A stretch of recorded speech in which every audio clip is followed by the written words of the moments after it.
Our next TED Talk is with Professor Maxwell Stearns, the Venable Bajer and Howard Professor of Law at Maryland Carey Law.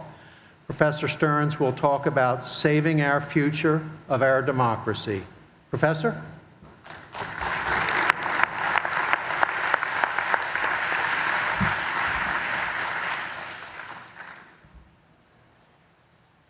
Good morning, and thank you for having me speak, and congratulations to all of these wonderful colleagues. How many of you have children? Please raise your hand. If your child were tragically diagnosed with a serious illness, what's the first question you would ask?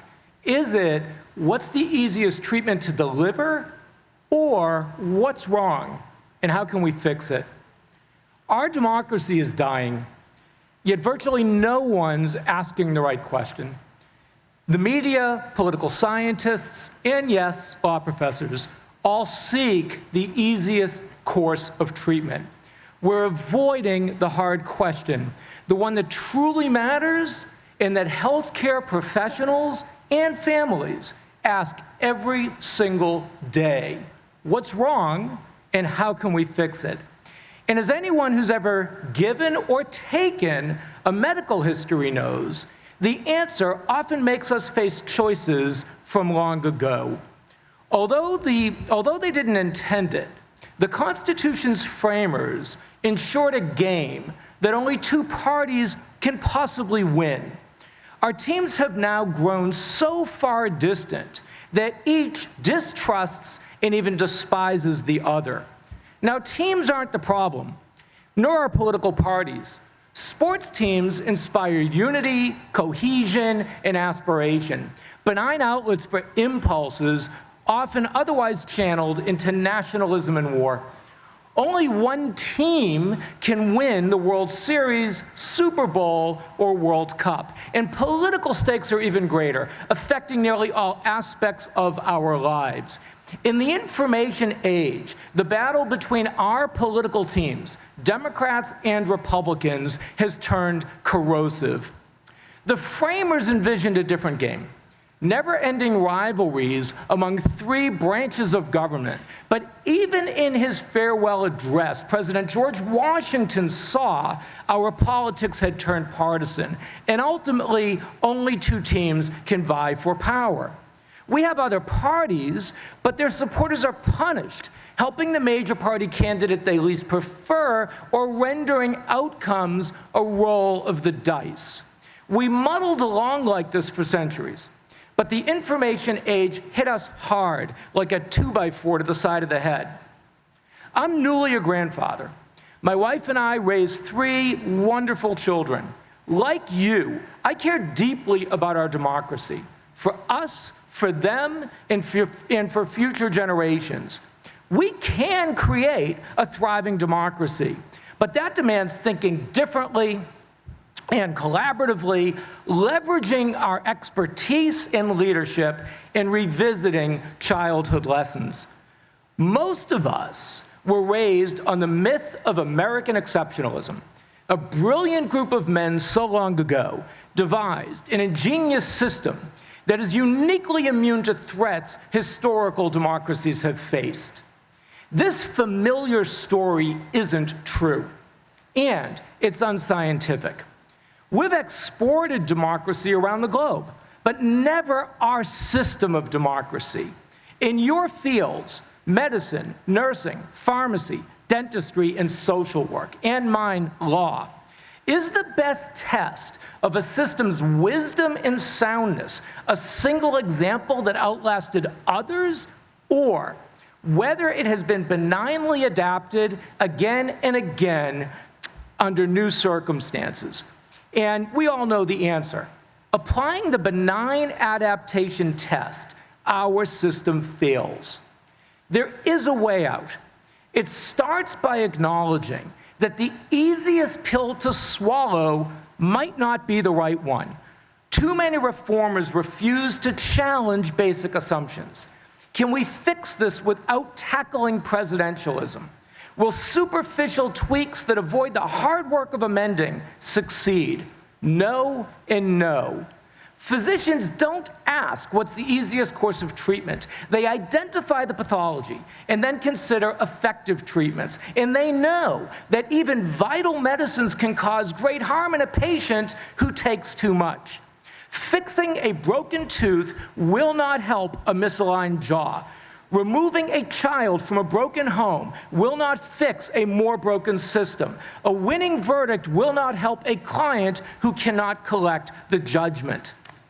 Our democracy's pathology is two-party presidentialism. We need more parties, but too many parties is as dangerous as too few. To get it just right, third, fourth, or more parties must play a constructive role. Let's pause to consider how we got here. We endured two-party presidentialism for centuries, so what went wrong? Two information-age developments gutted our democracy: hyperpartisan gerrymandering and social media. Earlier generations elected their representatives and chose their news sources. The information age upended these vital democratic pillars. Partisan gerrymandering isn't new. The name combines Eldridge Gerry, a founding-era Massachusetts governor, with his salamander-shaped districting map, giving Democratic Republicans more seats. Gerrymanders compress the opposition into few districts and spread closer majorities of those in power across many more. Computer technologies today achieve this with stunning scientific precision. Although estimates vary, in 2024, the Pew Research Center claimed that only 40 out of 435 House districts were competitive. Now, primaries and caucuses are competitive, yet that makes matters worse, turning red states redder and blue states bluer. Texas and Illinois show that both parties play the game, although for particular historical reasons, Republicans tend to play it better. And today's gerrymandering war between Texas and California dominates our headlines. In gerrymandered elections, we don't choose our representatives. They choose us. The information age also upended media. Social media helps amplify once marginalized voices. Conveying content on the internet is free, avoiding costly newspaper and TV network infrastructures.